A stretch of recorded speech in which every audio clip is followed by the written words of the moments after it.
MG Creative Design, une image plus que parfaite.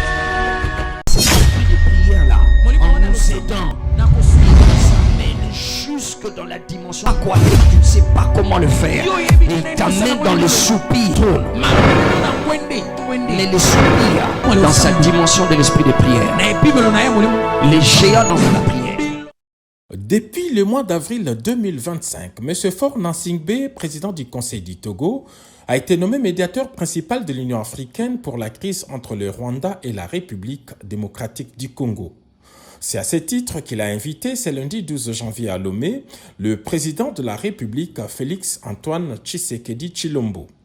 Le médiateur africain était lui-même au pied de l'avion pour accueillir son hôte des marques dans une cérémonie empreinte de solennité. Seul à seul, le président Félix Tshisekedi et Faure Gnassingbe ont longuement discuté de la situation sécuritaire dans l'est de la République démocratique du Congo.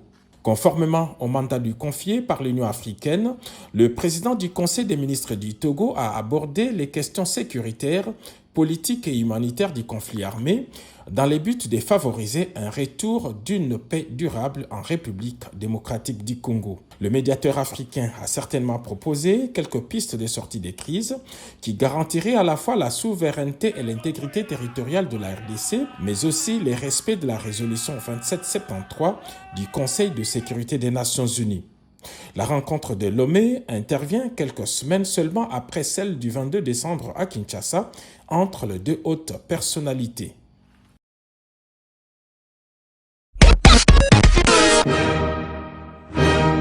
Les échanges ont porté sur la mise en œuvre du mémorandum d'entente signé en janvier 2024, avec un accent particulier sur l'élaboration d'un échéancier précis en vue de définir une feuille de route opérationnelle permettant de traduire les engagements en actions concrètes.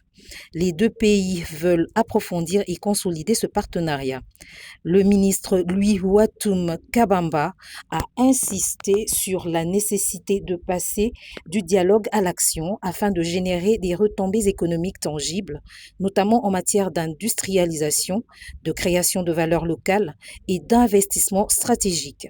La délégation congolaise comprend notamment le conseiller principal du chef de l'État au collège Mines, ainsi que des responsables des structures sous tutelle du ministère des Mines.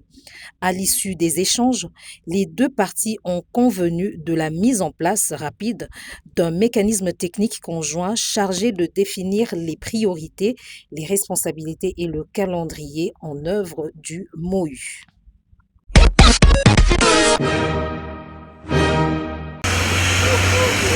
Un ouvrage imposant va bientôt sortir des terres du Kasaï central.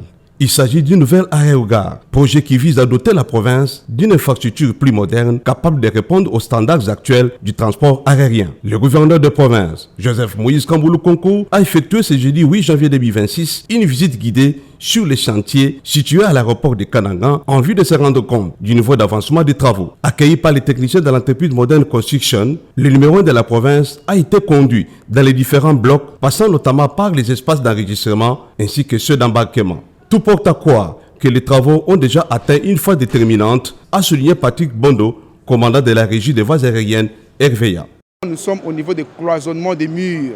Ici, nous sommes en train de compartimenter au premier niveau ainsi qu'au deuxième niveau et de consolider la structure, la charpente.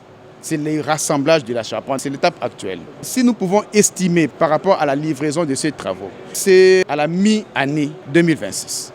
Au terme de la ronde, le chef de l'exécutif provincial, Joseph Moïse Kamboulou Konko, s'est déclaré satisfait de la qualité des travaux réalisés et a en même temps invité la firme indienne au rythme voulu. Les travaux évoluent très bien. L'aérogare, c'est ce que la population attend et attendait depuis très longtemps. Nous savons comment les choses se passent ici chez nous par rapport à la climatologie, par rapport aussi à des difficultés qui sont liées notamment au transport des matériaux et consorts. Quand le moment est propice pour avancer, il faut avancer. La recommandation, c'est que l'entreprise fasse des efforts pour que l'année 2026 ne termine pas sans que cet ouvrage ne soit rendu. La modernisation de l'aéroport de Kananga, née de la clairvoyance du chef de l'État Félix Antoine Tshisekedi Tshilombo, s'avère un levier majeur dans la relance des activités économiques locales et des échanges Interconnexion.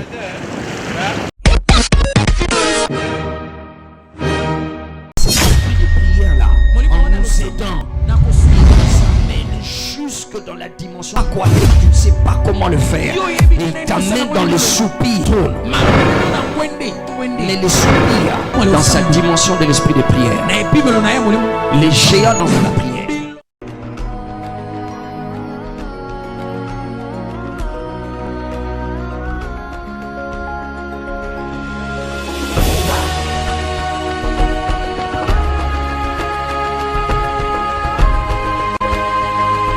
MG Creative Design, une image plus que parfaite.